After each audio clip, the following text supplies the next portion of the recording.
to chapter number 9, flow of control.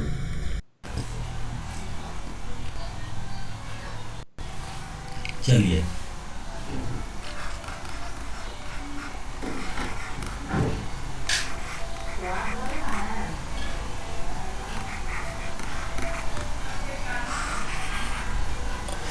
ठीक है ना, ये चैप्टर का नाम है, मेरे को चैप्टर नंबर 9 है।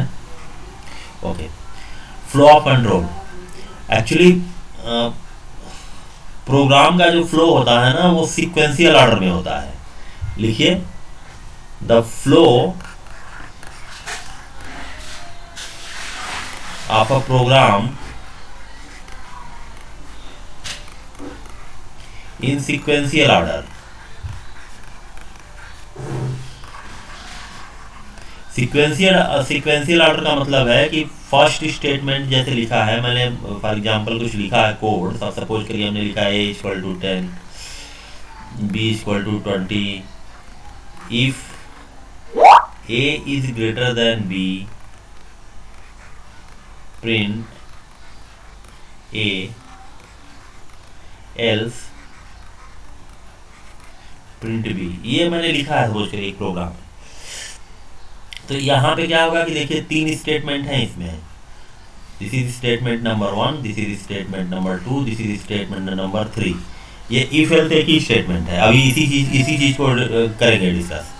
तो देखिए यहाँ पर सबसे पहले नंबर 1 स्टेटमेंट एग्जीक्यूट होगा, उसके बाद 2 होगा, उसके बाद 3rd होगा। This is the sequential order. अब 3rd देखिए कि एक सिंपल टाइप का स्टेटमेंट नहीं है, ये कॉम्प्लेक्स टाइप का स्टेटमेंट है। तो ये फ्लो ऑफ कंट्रोल जो हमारा नेचुरल फ्लो ऑफ कंट्रोल है ना, सीक्वेंशियल ऑर्डर, उसको हम कंट्रोल कर सकते हैं। नेचुरल जो ऑर्डर है, कंट्रोल का मतलब है कि उसको हम चाहें तो उसको अपने अकॉर्डिंग हम चेंज कर सकते हैं। ठीक है, तो जो चेंज करने के लिए हमें टूल चाहिए, वो टूल इस चैप्टर में पढ़ाया जाएगा। थीम समझ में आया चैप्टर का कि जो टूल्स हमें रिक्वायर्ड हैं नेचुरल फ्लो ऑफ कंट्रोल को कंटेन करने के लिए, those tools will be discussed in this chapter. ये कोड समझ में आपको आ रहा होगा। सपोज करिए a की वैल्यू 10 है और b की वैल्यू 20 है, तो ठीक ही है। तो क्या ये कंडीशन ट्रू है? ये ट्रू है कि फॉल्स है? बताओ। ये क्या है? हाँ, वेरी गुड, ये false. It will result into false. False का मतलब है कि ये एग्जीक्यूट नहीं होगा, ये वाला एग्जीक्यूट होगा। ये एग्जीक्यूट कब होता? जब ये ट्रू होता। फॉल्स है तो ये वाला एग्जीक्यूट होगा, मतलब ये प्रोग्राम जो है वो 20 डिस्प्ले करेगा। तो ये देखिए इसमें क्या हुआ, ये एग्जीक्यूट नहीं हुआ। ठीक है ना, तो ये हमने कंट्रोल किया ना सीक्वेंशियल ऑर्डर को। एक छोटा सा ये एग्जांपल है जिसमें कि हम कंट्रोल कर रहे हैं, ये सेल्फ एक्सप्लेनेटरी है। इन सारी चीज़ों को हम इस चैप्टर में पढ़ेंगे फ्लो ऑफ कंट्रोल में। तो फ्लो ऑफ कंट्रोल पढ़ने के लिए सबसे पहले हम स्टेटमेंट को देखते हैं। What is statement? Statement in Python. ठीक है, तो अब तक जो कुछ भी आप लिखा हुआ देख रहे हैं ना, वो सब स्टेटमेंट ही है। तो हम स्टेटमेंट को डिफाइन कर सकते हैं कि स्टेटमेंट इज एन इंस्ट्रक्शन। ठीक है ना, given to computer to perform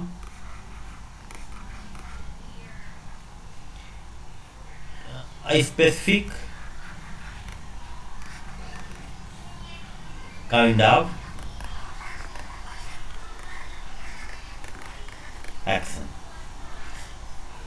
जैसे एग्जाम्पल हमने लिखा a=10, तो जैसे ही ये इंस्ट्रक्शन दिया जाता है कंप्यूटर को, कंप्यूटर क्या करता है?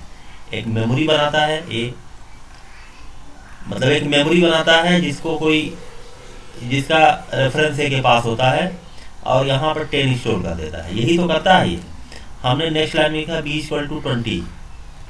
क्या करता है कंप्यूटर?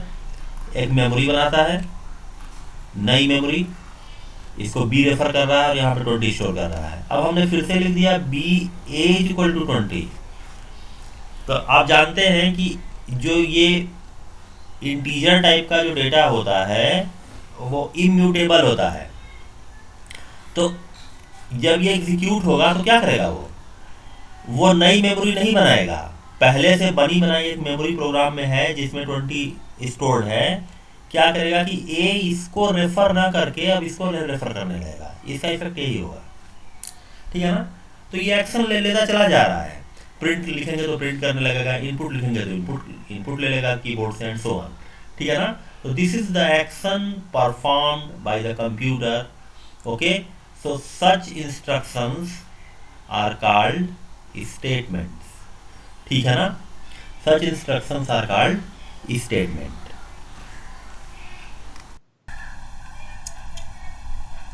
बड़ी पैथेटिक कंडीशन है भाई, खाली ओनली 5% आर प्रेजेंट, बाकी सब क्या करेंगे पता नहीं। अरे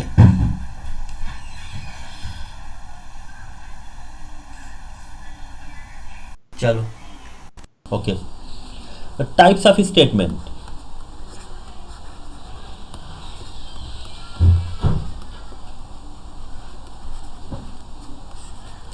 स्टेटमेंट कितने टाइप के होते हैं? These are basically 3 types of statement. Number 1, empty statement.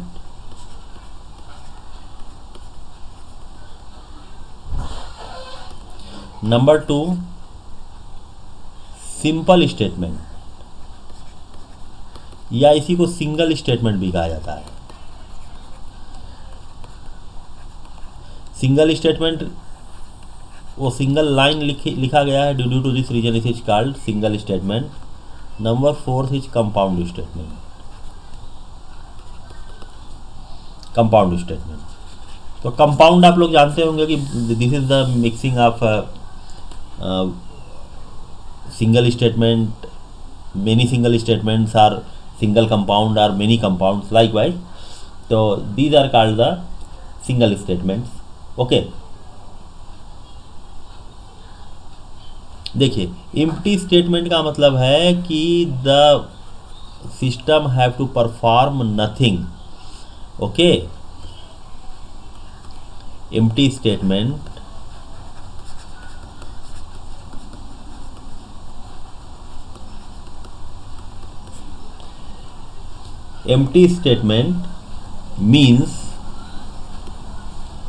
means no action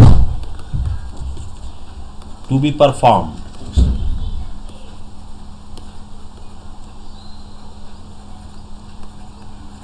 by computer। लिखिए, द पास स्टेटमेंट, एक कीवर्ड है पास, इसी तरह स्मॉल में लिखना है। The pass statement is used for empty statement। ये पास स्टेटमेंट कहो या पास कीवर्ड कहो, ज़्यादा बेटर है keyword not statement. The pass keyword is used for empty statement. इसका मतलब ये निकल रहा है ना कि अलग अलग लैंग्वेज में एम्प्टी स्टेटमेंट के लिए अलग अलग तरीके होंगे। मैंने आपको पहले भी बताया है कि प्रोग्रामिंग एक कंसेप्ट है which is independent from language, ठीक है ना। जैसे हम बात कर रहे हैं तो we are talking either in Hindi और in English, but the content of our talking will remain same whatever the language is being used, ठीक है ना।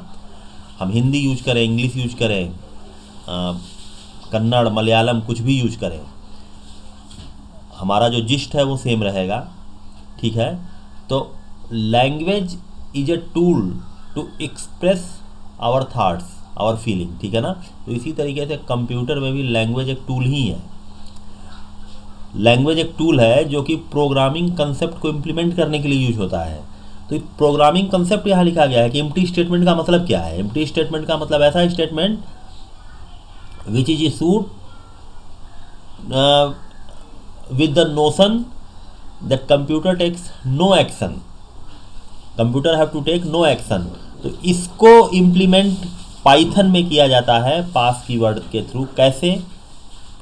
हमने कोई स्टेटमेंट लिखा छोटा सा, if A is greater than B print A else pass, बस हो गया। मतलब ये कुछ नहीं करेगा, अगर ये कंडीशन ट्रू होगी तो ए को प्रिंट करा देगा और फॉल्स होगी तो ये कुछ नहीं करेगा। देख लो, देखिए मान लीजिए हमने ए इज इक्वल टू लिख दिया 10, कैपिटल स्मॉल कर लेते हैं, A is equal to 10, B is equal to 20। If A is less than B, print A, अच्छा इसको लेस नहीं ग्रेटर कर लेते हैं ताकि ये पास वाला काम करे। मतलब ये फॉल्स तो ही है तो इफ तो एग्जीक्यूट होगा नहीं, एल्स एल्स पास। देखिए कुछ नहीं किया, ए की वैल्यू 10 थी, बी की वैल्यू 20 थी, 10 इज ग्रेटर देन 20 फॉल्स हो गया। उधर उधर जाओ, साफ ले जाओ। अरे आप तुम देखो हमारी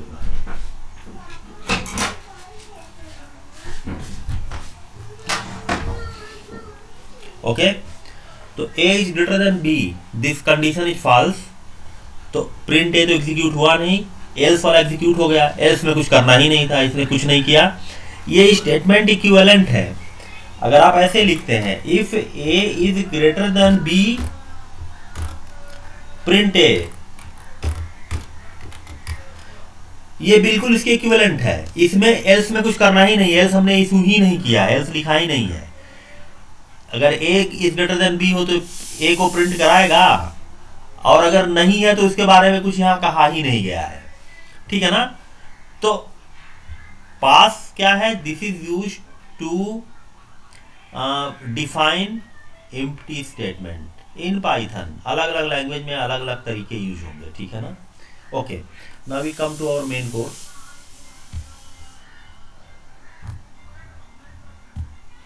हाँ, नेक्स्ट आइए, सिंगल स्टेटमेंट या सिंपल स्टेटमेंट।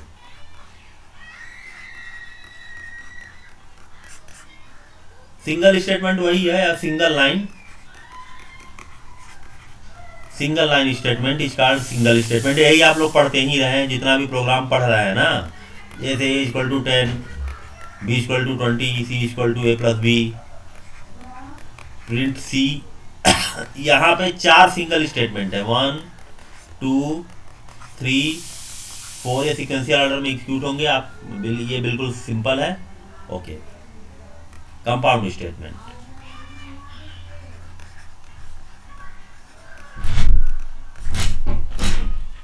लिखिए कॉम्बिनेशन ऑफ, लिखिए combination of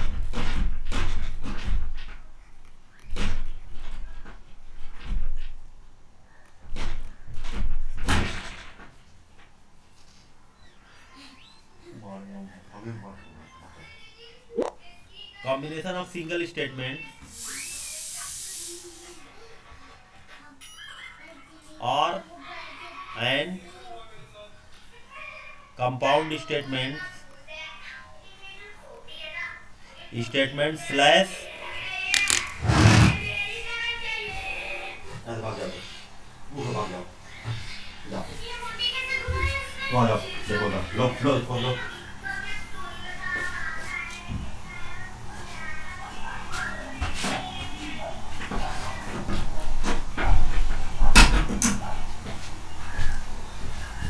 and or null statements या empty statement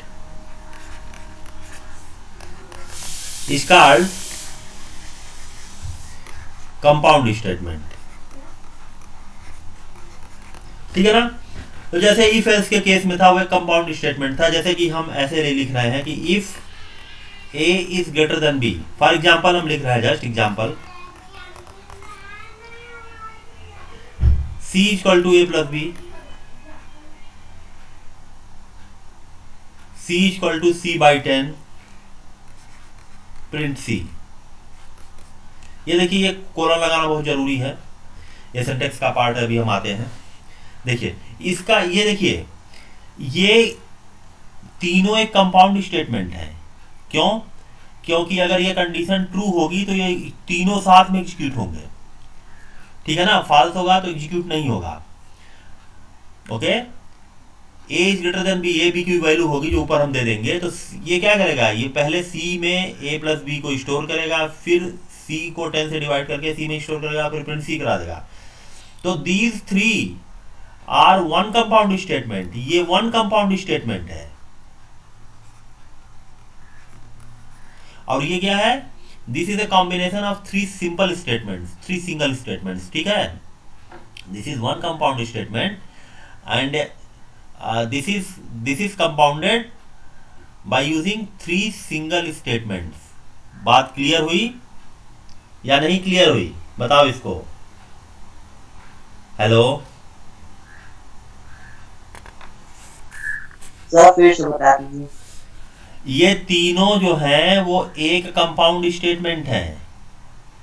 ये तीनों जो है, ये पहला सिंगल स्टेटमेंट है, ये दूसरा सिंगल स्टेटमेंट है, ये तीसरा सिंगल स्टेटमेंट है। ये तीनों अलग अलग सिंगल स्टेटमेंट है, लेकिन ये तीनों साथ में मिलके वन कंपाउंड स्टेटमेंट बन जा रहे हैं। कंपाउंड स्टेटमेंट क्यों बन जा रहे हैं? बिकॉज ऑफ ये कंडीशन ट्रू होगी तो ये तीनों एग्जीक्यूट होंगे, फॉल्स होगी तो ये तीनों एग्जीक्यूट नहीं होंगे। ये जब भी एग्जीक्यूट होंगे साथ में होंगे, नहीं तो नहीं होंगे, ठीक है ना। तो ये तीनों वन स्टेटमेंट की तरह वर्क कर रहे हैं। These three are working like a single statement.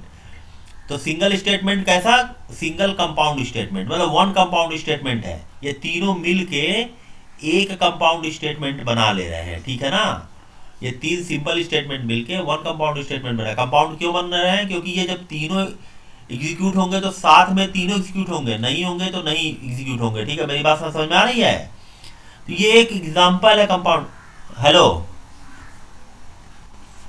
Hello, yes sir. हाँ समझ में आया अब? Yes sir. हाँ, प्रोग्राम और बनाएंगे तो धीरे धीरे ये सारी चीजें क्लियर हो जाएंगी। ये मैं बिल्कुल फंडामेंटल से बता रहा हूँ, ठीक है ना। ये बिल्कुल फंडामेंटल से बता रहा हूँ मैं, तो इस तरीके से आपको क्लियर हो जाएगा, ठीक है। तो ये आपका बेसिक स्टेटमेंट का स्ट्रक्चर कैसा होता है ये हमने डिस्कस किया है। स्ट्रक्चर के बिहार पे स्टेटमेंट तीन टाइप के हैं। First is empty statement, second is simple या single statement, third is compound statement, ठीक है ना। कंपाउंड स्टेटमेंट क्या होता है? This is created by compounding any these things, ठीक है ना। एक एग्जांपल मैंने दिया है, एक आपको मैं रन करा के कोड दिखा दे रहा हूं। देखिए, सपोज करिए ऊपर वाला वैसे ही फेल्स भी एक कंपाउंड स्टेटमेंट ही है। देखिए, हमने लिखा a is equal to 10, b is equal to 100। If अभी मैं मतलब सिंपल लेके चल रहा हूं, a is equal to b, colon लगाना जरूरी है। कोलन क्या करता है कि ये बॉडी को डिफाइन करता है कि इसके अंदर होगा क्या। ओके, कोलन लगाया, देखा अपने आप यहाँ पे आ गया। हमने यहाँ पे लिखा c is equal to a plus B, okay, d is equal to a minus B, ऐसे कुछ लिख रहा हूं मैं। Print c, print b, okay. इससे बाहर निकलते हैं, एल्स, देखिए अपने आप वहां पे आ गया। Else c is equal to a star b, d is equal to a slash b, मतलब फ्लोर डिवीजन है। प्रिंट c कामा d, दोनों को एक ही लाइन में करा दे रहे हैं, okay.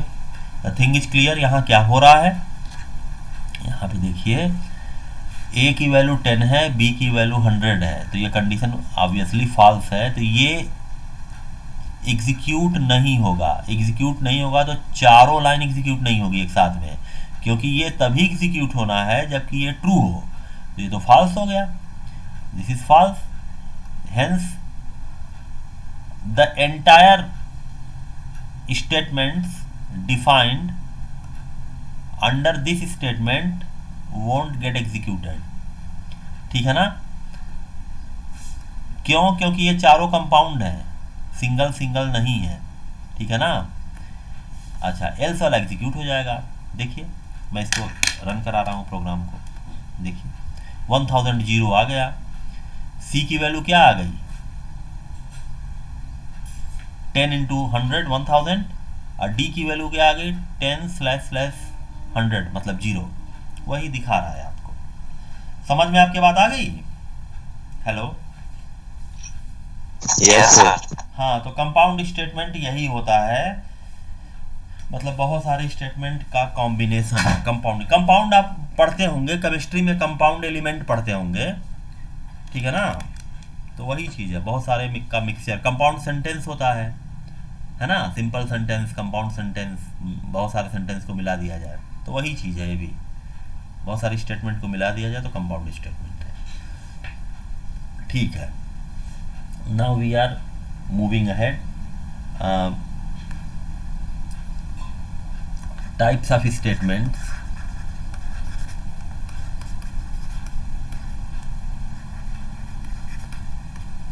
Types of statement on the basis of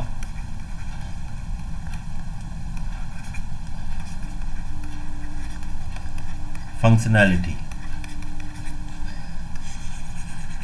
function करना ना, काम करना, तो वर्क के बेसिस पे, फंक्शन के बेसिस पे, जैसे वर्क कैसे कर रहा है, इसमें जो टाइप होता है वो होता है एक कंडीशनल स्टेटमेंट,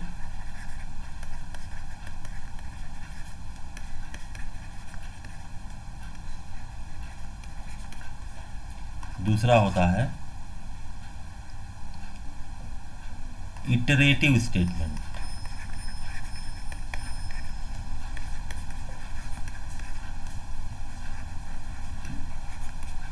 इटरेटिव का मतलब होता है रिपीटिशन।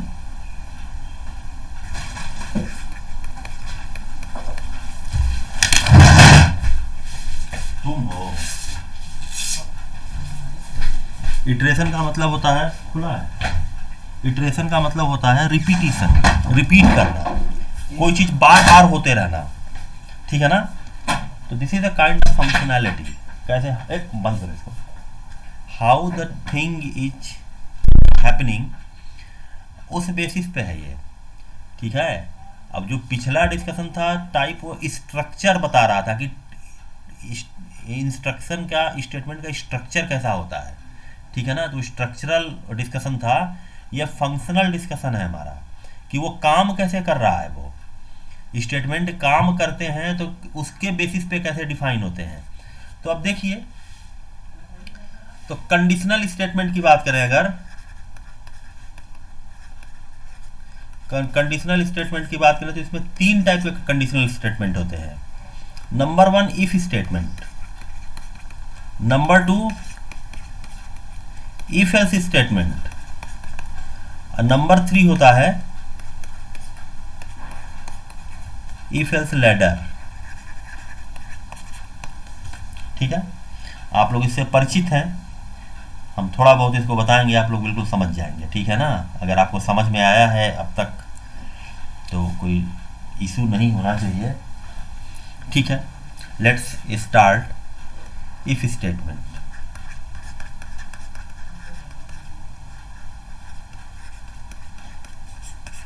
ठीक है? इफ स्टेटमेंट क्या है भाई?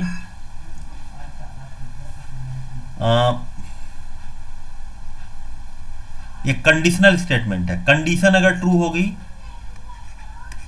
If statement allows the statement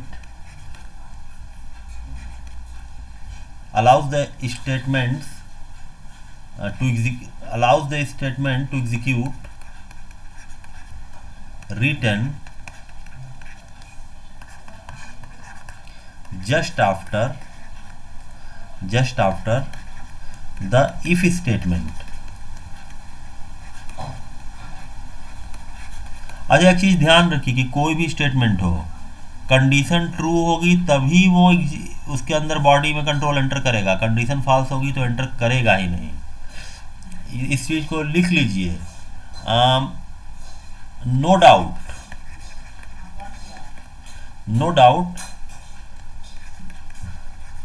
that control enters inside body of any statement। any का मतलब चाहे कंडीशनल हो चाहे वो इटरेटिव हो।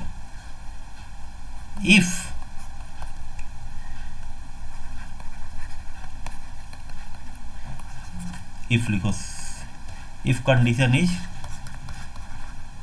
ट्रू। ओके, एक छोटा सा, अच्छा ये इफ स्टेटमेंट सिर्फ सिंगल है। जैसे मैंने आपसे एक कहा प्रोग्राम, देखिए यहां लिख दे रहा हूं, write a program to print, write a program to check whether a number is even or not। Okay, मतलब एक नंबर है वो इवन है कि नहीं है, बस यही चेक करना है। इवन है तो ठीक, नहीं है तो कोई बात नहीं। इस टाइप का हमें क्या करना चाहिए, एक यहाँ पे छोटा सा इसमें लिख लेते हैं प्रोग्राम हम स्क्रिप्ट मोड में।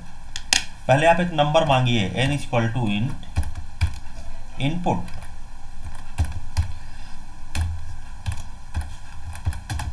Enter a number. ठीक है, आप नंबर मांगेंगे, आप नंबर देंगे जब ये रन करेगा। If n%2 is equal to 0, print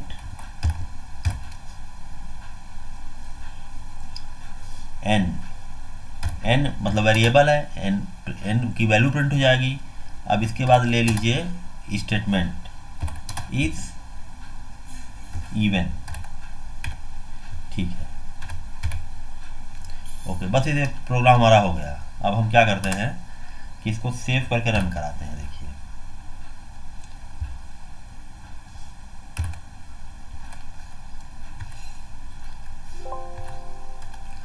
देखिए रन कराते हैं F5। हमसे नंबर मांगा गया, हमने दे दिया 23। कोई आंसर नहीं, क्योंकि हमने सिर्फ यही लिखा है कोड में कि इफ n%2 इक्वल टू 0, मतलब n को 2 से डिवाइड करें तो रिमाइंडर 0 कब आएगा? बताओ भाई, अगर किसी नंबर को 2 से डिवाइड करें तो रिमाइंडर कब 0 आएगा? सर जब वो इवन। हाँ, वेरी गुड, जब वो इवन होगा। तो 23 के केस में रिमाइंडर 0 आया ही नहीं। 23 के केस में 1 आ गया तो यह कंडीशन ट्रू हुई ही नहीं। n%2 23 के केस में क्या आ गया? 1 आ गया। तो 1 इज इक्वल टू 0 फॉल्स हो गया। ये बगल में जो डबल इक्वलिटी का सिंबल लगाएगा ना, ये इक्वलिटी ऑपरेटर है। ये चेक करता है कि जो लेफ्ट साइड में है वही राइट साइड में है कि नहीं है। अगर है तो ट्रू, अदरवाइज फॉल्स। तो 23 के केस में n%2 की वैल्यू क्या हो गई? 23 के केस में हमने n इक्वल टू 23 दिया, n इक्वल टू 23 दिया, तो n%2 की वैल्यू हो गई 1। तो यहाँ पे आ गया 1, यहाँ पे आ गया 1, और ये जब 0 से इक्वेट कर रहा है तो इसका जो आंसर आ गया वो फॉल्स आ गया। ठीक है ना, 1 तो है नहीं, तो फॉल्स आ गया। तो ये एग्जीक्यूट ही नहीं हुआ, एग्जीक्यूट ही नहीं हुआ। एग्जीक्यूट नहीं हुआ तो हमें कुछ दिखाई नहीं दिया। The thing is clear. देखिए ठीक है ना। यही अगर हम बढ़ा तो ये सिंपल इफ स्टेटमेंट है। इफ एल्स क्या होता है, देखिए हम बैक स्पेस पे गए, अगर हम बैक स्पेस नहीं करेंगे तो ये यहीं पे लिखते रहेंगे, मतलब उसी की बॉडी में लिखते रहेंगे। हमें क्या करना है, इफ की बॉडी से बाहर निकलना है। कंडीशन ट्रू, तो जो इफ के अंदर लिखा है वो बैक स्पेस क्या है, देखिए एंटर नहीं, बैक स्पेस गया है, देखिए बैक स्पेस गया है, बिल्कुल इफ के साथ पैरेलल आ जाएगा। इसका ध्यान दीजिएगा, अगर आप स्क्रिप्ट मोड में लिखते हैं, ये इंडेंटेशन का होना बहुत जरूरी है। अगर आप नहीं उसको प्रॉपर कर पाएंगे तो एरर दे देगा क्वेश्चन। एल्स कोलन जैसे एंटर करेंगे वहीं पर आएगा जहां से इसकी बॉडी स्टार्ट होगी, मतलब आप जो कुछ भी लिखेंगे वो एल्स की बॉडी में है। आप लिखिए प्रिंट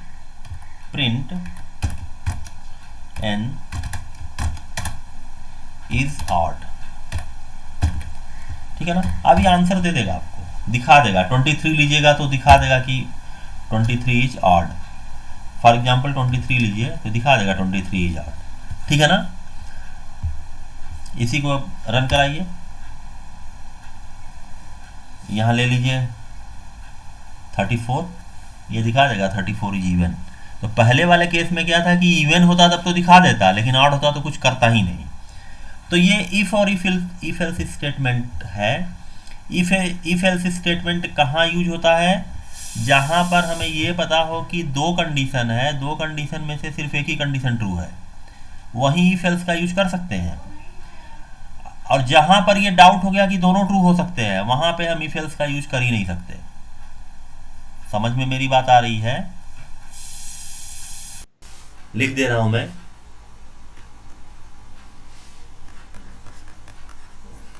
इफ एल्स स्टेटमेंट लिखिए, out of to conditions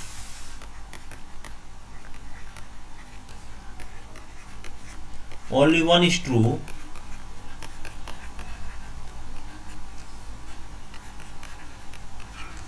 this statement is used। ये बहुत इंपॉर्टेंट है कि out of to conditions only one is true. जैसे क्वेश्चन, अच्छा इसका फ्लो चार्ट जरा बना लीजिए। फ्लो चार्ट, इफ का फ्लो चार्ट बनाते हैं। फ्लो चार्ट स्टार्ट करिए, याद करिए फ्लो चार्ट वाला चैप्टर। इफ कंडीशन, कंडीशन बिल्कुल मिल जाता है ना शुरू में, जो भी कंडीशन है, कंडीशन अगर ट्रू हुआ तो स्टेटमेंट एग्जीक्यूट होंगे। बहुत सारी स्टेटमेंट हो सकते हैं, S1 S2 Sn, मतलब कंपाउंडिंग होगी। तो इसका मतलब यह है कि जब भी ये ट्रू होगा, कंडीशन ट्रू होगा तो ये एग्जीक्यूट होगा। अब फॉल्स होगा तो उसके बारे में कुछ नहीं कहा गया है, ठीक है ना। तो इफ में अगर फॉल्स होगा, फॉल्स के बारे में इफ में कुछ कहा ही नहीं गया है, तो आप फॉल्स के केस में गो टू नेक्स्ट स्टेटमेंट, और यहां पर क्या करेंगे, अगर ट्रू है तो यहां भी गो टू नेक्स्ट स्टेटमेंट। जैसे मैं बता रहा हूं आपको, ये ध्यान रखिए, ऐसे ही हो रहा है ना। कंडीशन ट्रू है तो जो कंडीशन के अंदर डिफाइन है वो एग्जीक्यूट हो जा रहा है। अब फॉल्स है तो ये एग्जीक्यूट ना होकर डायरेक्ट नेक्स्ट स्टेटमेंट पे चला जा रहा है कंट्रोल। जैसे फॉर एग्जांपल मैं दे रहा हूं आपको, लिखिए write a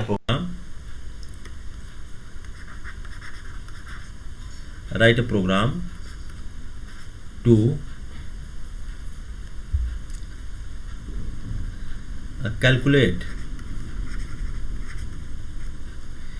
calculate roots of quadratic equation। Okay, समझ में आ रहा है क्वेश्चन? क्वाड्रेटिक इक्वेशन के रूट्स क्या होते हैं भाई?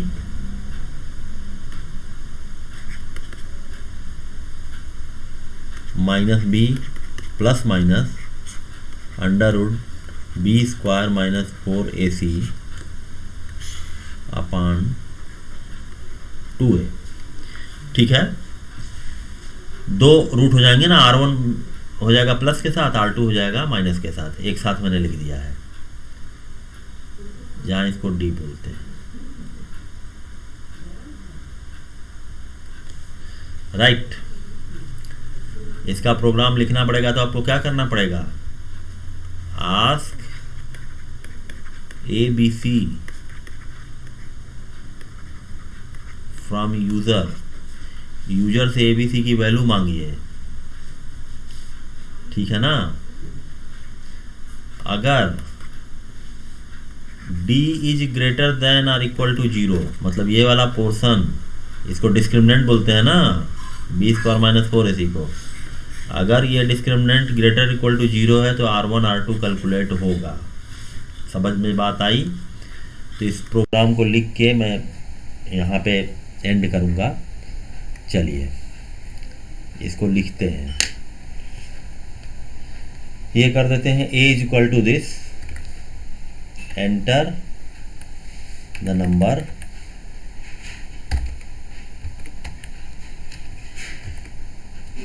तीन मांगने हैं ना, तो आप कर लीजिए C B। ओके, 3 हो गए। अब क्या करना है, अब D को कैलकुलेट करिए, D is equal to B square minus 4ac। तो यहाँ पे जाइए, पहले इंपोर्ट मैथ करिए, import math as m, d is equal to m dot B square minus 4ac। तो बी स्क्वायर के लिए क्या करते हैं, डायरेक्ट इसको लिख लेते हैं, इसका यूज नहीं करते हैं, बी स्टार बी लिख लेते हैं, माइनस 4 स्टार ए स्टार सी, डायरेक्ट कर लिया हमने। ओके ओके, ठीक है। डी, अब डी का स्क्वायर रूट देखिए, if M dot SQRT of D is greater or equal to 0, क्योंकि जब स्क्वायर रूट का कैलकुलेशन पॉजिटिव आ जाएगा तभी तो रूट हम कैलकुलेट कर पाएंगे, नहीं तो रूट कैलकुलेट कर ही नहीं सकते। मतलब स्क्वायर निगेटिव का स्क्वायर रूट कैलकुलेट होता ही नहीं है, आप लोग को पता होगा। एक चीज़ और, ये सिर्फ स्क्वायर रूट नहीं, सिर्फ डी को चेक करिए कि डी की वैल्यू पॉजिटिव है कि नहीं, क्योंकि इसका स्क्वायर रूट निकालेंगे ना, स्क्वायर रूट हमेशा पॉजिटिव का ही निकलता है, जीरो का जीरो होता है। तो वही ये चेक कर रहा है कि डी की वैल्यू पॉजिटिव या जीरो है। अगर है तो हम क्या करेंगे, रूट निकालेंगे। तो root 1 r1 equal to minus B plus, हाँ minus B plus under root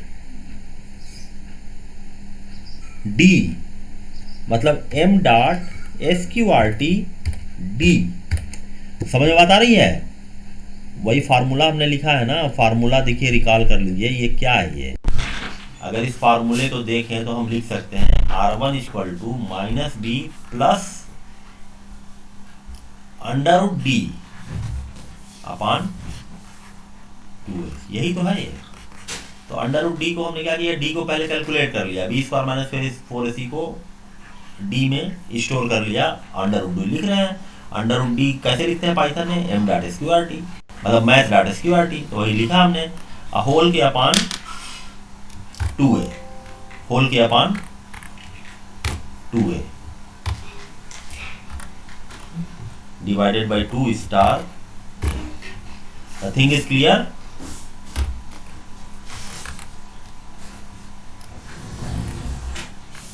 यहाँ पर माइनस हो जाएगा, दूसरा रूट माइनस हो जाएगा, इसको R2 में स्टोर कर लेते हैं। ओके, आप प्रिंट कर लीजिए R1 कामा R2। देखिए ये प्रोग्राम तभी आपको आंसर देगा जब d की वैल्यू ग्रेटर इक्वल टू 0 होगी। अगर उसकी value by the way less हो गई तो कोई आंसर ही नहीं दिखाई देगा आपको, क्योंकि एल्स में कुछ लिखा ही नहीं गया है। ओके, तो आप यहाँ एक लिख लीजिए, print that's all, THATS, that's all, ठीक है ना, दैट्स ऑल। ये सिंपली एक स्टेटमेंट हमने प्रिंट करा, कुछ है वह नहीं है। मतलब ये देखिए इफ के अंदर नहीं है, आप ध्यान दीजिएगा, ये इफ के अंदर नहीं है, ये इफ के बाहर है। इफ के अंदर क्या है, 3 सिंगल स्टेटमेंट है, तो इफ के तुरंत बाद स्टेटमेंट होना चाहिए। अगर एक स्टेटमेंट है तो ओके, अगर एक से ज़्यादा स्टेटमेंट है तो उसकी कंपाउंडिंग करनी पड़ती है। तो इफेक्टिवली यहाँ पर इफ के बाद एक ही स्टेटमेंट है, ये तीनों मिल के क्या कर रहे हैं, ये तीनों मिल के एक स्टेटमेंट बना रहे हैं। ये तीनों अलग अलग नहीं है, ये तीनों एक ही स्टेटमेंट है। The three are making one compound statement. I hope the thing is clear. कोई डाउट है इसमें? No sir. हाँ, तो इस प्रोग्राम में देखिए कितने स्टेटमेंट है। एक स्टेटमेंट ये हुआ नंबर 1, दूसरा स्टेटमेंट ये है, तीसरा स्टेटमेंट ये है, चौथा स्टेटमेंट ये है, अब पांचवा स्टेटमेंट ये है, ये ठीक है ना, ये छठा स्टेटमेंट ये है,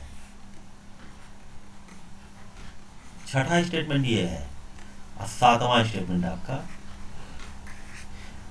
there are 7 statements in this program, ठीक है ना। इफ एक कंडीशनल स्टेटमेंट है, अगर ये कंडीशन ट्रू होगी तो ये तीनों लाइन, मतलब इफ के बाद जो भी लिखा है वो एग्जीक्यूट हो जाएगा। जो भी लिखा है क्या मतलब, आपको एक ही स्टेटमेंट लिखना है इफ के बाद। As per syntax there is only one statement after if statement, ठीक है ना, in the body of if statement. अगर एक सिंगल स्टेटमेंट है तो फाइन, एक सिंगल स्टेटमेंट। अगर एक से ज़्यादा स्टेटमेंट है तो आप उसकी कंपाउंडिंग करेंगे, ठीक है ना, उसको सबको मिला के एक ही स्टेटमेंट बनाएंगे। तो I hope the thing is very clear. इसमें गलती मत करिएगा, अभी गलती होगी तो क्या होगा मैं दिखा दूंगा यहाँ पे, ठीक है। इसको रन कराते हैं, देखिए Ctrl+S, ठीक है, रन कराइए। ABC की वैल्यू मांगेगा आपसे, ABC की वैल्यू दे दीजिए 1 2 3, दैट्स ऑल। कुछ नहीं दिया, वो इफ के अंदर गया ही नहीं। आप क्या कैलकुलेट करके देख लीजिए, B² - 4AC वो लेस देन 0 हो जा रहा है ना, वो निगेटिव वैल्यू हो जा रही है। तो वो सीधे इफ के अंदर कुछ किया ही नहीं, लास्ट वाला जाके, तो वही जो मैंने सिंटैक्स में लिखाया है ना, कि अगर फॉल्स होगा तो वो नेक्स्ट स्टेटमेंट पे चला जाएगा, ट्रू होगा तब एग्जीक्यूट करने के बाद नेक्स्ट स्टेटमेंट पे जाएगा। ये है ना आपका, देखिए ध्यान दीजिए यहाँ पे, आप इफ स्टेटमेंट को ध्यान दीजिए। ये जो फ्लो चार्ट बना हुआ है, आप इसको देखिए ध्यान से। ये क्या है, अगर ट्रू हुआ तो ये एग्जीक्यूट कराने के बाद ये नेक्स्ट स्टेटमेंट पे जा रहा है, और अगर फॉल्स हुआ तो डायरेक्ट नेक्स्ट स्टेटमेंट पे चला जा रहा है, जैसे हमारे केस में हो रहा है। हमारे केस में क्या हो जा रहा है, हमारे केस में क्या हो रहा है कि ये फॉल्स हो जा रहा है, कंडीशन इज बीइंग फॉल्स। तो जैसे ही फॉल्स हो रही है कंडीशन, वैसे क्या हो रहा है, ये डायरेक्ट नेक्स्ट स्टेटमेंट पे चला जा रहा है। मतलब यहाँ से ये सीधा इसको स्किप करके इस पे आ जा रहा है। The thing is clear. अच्छा, अब ऐसी वैल्यू दे के देखते हैं जिस केस में ये कंडीशन ट्रू हो जाए। तो B² - 4AC होता है ना, तो B की वैल्यू बड़ी दे लेते हैं, A और C की छोटी दे लेते हैं, हो जाएगा, ठीक है। आप दीजिए F5। चलिए, A की वैल्यू देते हैं 1, B की वैल्यू देते हैं 20 और C की वैल्यू देते हैं 2। देखिए आंसर आ गया, ठीक है ना। फर्स्ट रूट की वैल्यू, इसको हटा दे जरा सा, फर्स्ट रूट की जो वैल्यू आई वो इतनी आई ये, और सेकंड रूट की वैल्यू इतनी आ रही है, ठीक है ना। इसके बाद ये जो स्टेटमेंट है लास्ट वाला एग्जीक्यूट कर दे रहा है। Thing is clear. अब इसको थोड़ा चेंज कर लेते हैं, ठीक है ना। इफ एल्स का यूज कर लेते हैं कि अगर ना रूट मिले तो ये मैसेज दिखा दें कि रूट इज नॉट पॉसिबल। देखिए, इफ दिस रूट कैलकुलेट किया, एल्स कोलन प्रिंट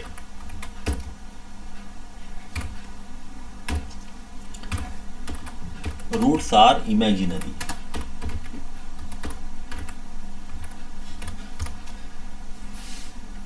समझ में बात आई?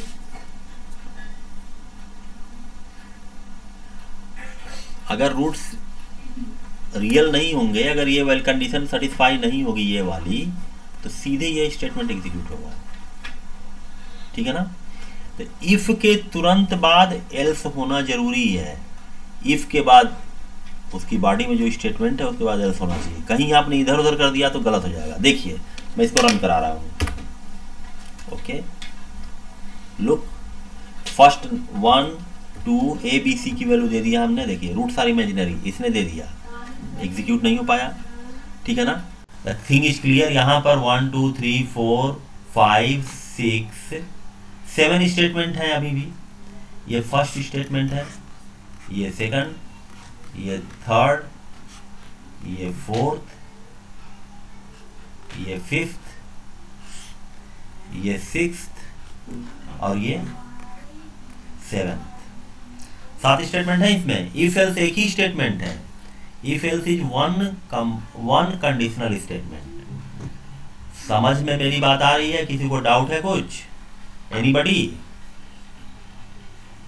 हेलो? No sir. हाँ, एक और छोड़ के चला गया, अकाउंट क्विट कर दिया, जिसको समझ में नहीं आ रहा था। चलिए अटेंडेंस दे दे रहे हैं आज का।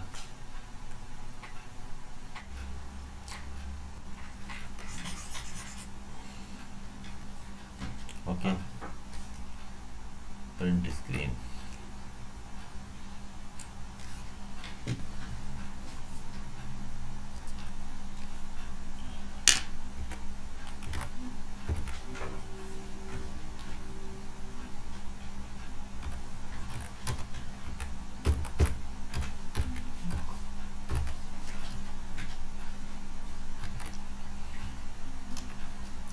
चलो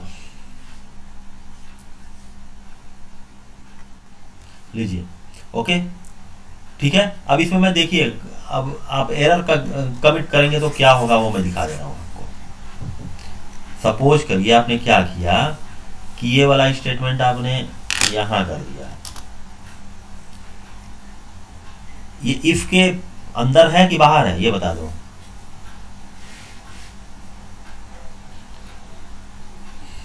हेलो?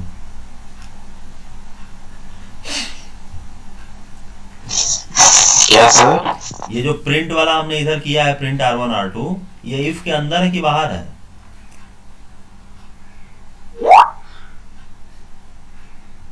बोलिए। सर बाहर है। हाँ, इफ के बाहर हो गया। ये इफ के अंदर होता ना तो वो एक लाइन में जो अलाइन हो रहा था ना उसकी बॉडी के अंदर, उसको इंडेंटेशन बोलते हैं। वो इंडेंटेड नहीं है वो स्टेटमेंट, वो अलग हो गया। मतलब देखिए लाइन में चला आया इधर से, जैसे ABC ऊपर है ना उसी लाइन में, वो इफ के बाहर आ गया है।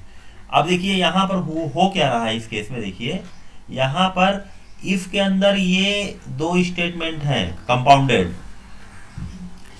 इफ एल्स के सिंटेक्स के अकॉर्डिंग, इफ एल्स का जो सिंटेक्स है, सपोज करिए कंडीशन, यहाँ स्टेटमेंट चाहिए, एल्स में यहाँ स्टेटमेंट चाहिए। ठीक है ना? इफ एल्स का जो सिंटेक्स है उसके अकॉर्डिंग इफ के तुरंत बाद स्टेटमेंट चाहिए और उसके तुरंत बाद एल्स चाहिए। लेकिन यहाँ पे क्या हो जा रहा है, इफ के तुरंत बाद स्टेटमेंट तो आया, ये तो हो गया सेटिस्फाइड, लेकिन एल्स नहीं मिल रहा है। इसके बाद एक और बीच में स्टेटमेंट घुस गया है, ये वाला है ना, ये घुस गया है, तो ये तो सिंटेक्स को वायलेट कर दे रहा है, ये एरर हो गया। ठीक है ना? इफ के तुरंत बाद एल्स आना चाहिए था। इफ के अंदर स्टेटमेंट, उसके तुरंत बाद एल्स, लेकिन इफ के अंदर स्टेटमेंट आया, उसके बाद एक स्टेटमेंट आ गया है। ये हो क्या रहा है कि इफ के अंदर एक स्टेटमेंट, उसके बाद फिर ये यहाँ पर देखिए कितने स्टेटमेंट हो गए। यहाँ पे मैं दिखा रहा हूँ आपको। देखिए एक स्टेटमेंट, दूसरा 1 2 3 4 5, ये 6 हो गया, ये 7th हो गया, और ये किसके साथ, ये हमेशा इफ के साथ ही रहेगा। अब इसके ये किसी भी इफ के साथ है ही नहीं, क्योंकि ये बीच में ये घुस गया है, बीच में ये घुस गया है, ठीक है ना। अगर ये नहीं रहा होता तो ये इफ के साथ रहा होता। तो ये नहीं रहने का मतलब क्या था कि उसके साथ मतलब कि उसकी बॉडी में रखते, तो बॉडी से बाहर निकल गया, ये अलग से स्टेटमेंट बन गया, ये इफ के साथ नहीं है, ये इफ का पार्ट नहीं, अलग स्टेटमेंट है। तो इसलिए अब एरर क्या मिलेगा, मिसप्लेस्ड एल्स, कुछ इस टाइप का एरर मिलेगा। आप इसको रन करा के देखिए। तो ये गलतियां होती हैं। ओके, देखिए रन कराइए, देखिए इनवैलिड सिंटैक्स दे दिया ना, एल्स कभी भी ऐसे हो ही नहीं सकता। तो आप इसको ध्यान रखिएगा कि जब भी आप करिएगा तो इट मस्ट बी प्लेस्ड। आप रन कराइए, fine, it will run very fine. Okay, 1 23 2 answer they.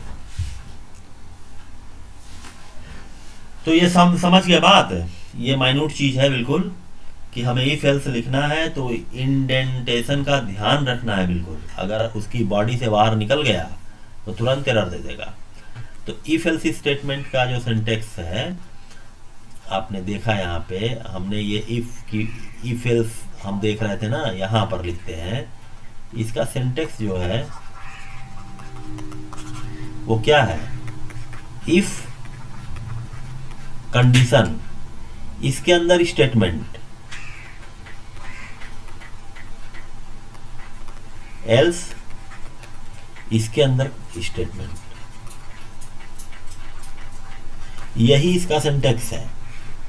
This is the syntax of if else, ठीक है। The thing is very clear. If के अंदर एक ही स्टेटमेंट होगा, और अगर एक से ज्यादा स्टेटमेंट है तो उसकी कंपाउंडिंग करनी पड़ेगी। स्टेटमेंट के तुरंत बाद एल्स आ जाएगा। ओके, इसके अंदर भी एक ही स्टेटमेंट होगा, अगर ज़्यादा स्टेटमेंट है आपके पास तो उसकी कंपाउंडिंग करिए। इसका flow chart, start, condition,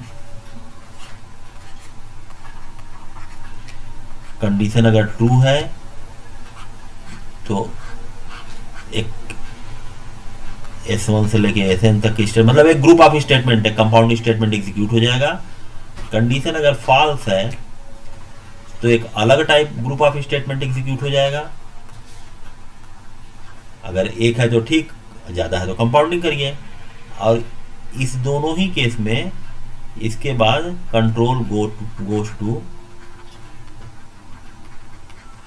next statement, ठीक है ना। तो ये इंपॉर्टेंट है, आप सिंटेक्स लिखना, इसका फ्लो चार्ट बनाना, डिफाइन करने के लिए एग्जाम में आता है, आपको ये सब लिखना पड़ेगा, ठीक है। अब आप कायदे से इसको बनाएंगे तो नंबर मिलेगा, और उल्टा सीधा बनाएंगे तो नंबर नहीं मिलेगा, ठीक है। तो क्लोज कर रहा हूँ, आप लोग इसका बनाइएगा। ओके,